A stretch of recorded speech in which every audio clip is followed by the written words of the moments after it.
కాసేపు పెట్టుకోండి.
పరిహారం కోసం వచ్చే అందరినీ రక్షకుని ప్రతినిధిగా నిలిచి రక్షించుట నా ధర్మం.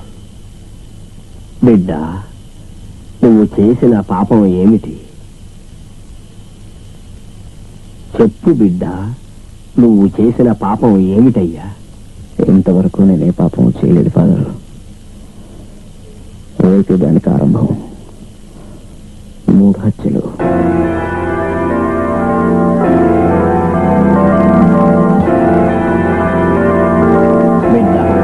చేసిన పాపానికి ప్రాయశ్చిత్తంగా క్షమాపణ కోసం దేవాలయానికి వస్తారు.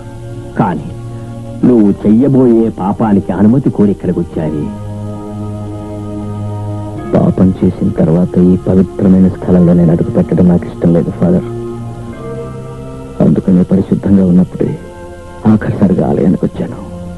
ఇతర ప్రాణానికి హాని తలపెట్టుట ఆ దేవుడు ఎన్నడూ క్షమించబోడు. నాకు తెలుసు ఫాదర్. కాదు, మనుషుల్ని చంపట్లేదు ఫాదర్. మృగాలను వేటాడిపోతున్నాను. మతం కంటే నాకు మనస్సాక్షి ముఖ్యం. ఆ తర్వాత మీ ఇష్టం. వస్తాను ఫాదర్.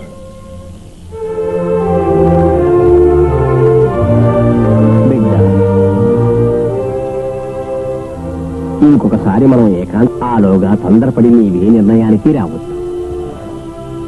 22 సంవత్సరాలుగా గుండెలో రగులుతున్న పడబాగ్ని దాన్ని ఇప్పుడు ఆపడానికి ప్రయత్నించకండి.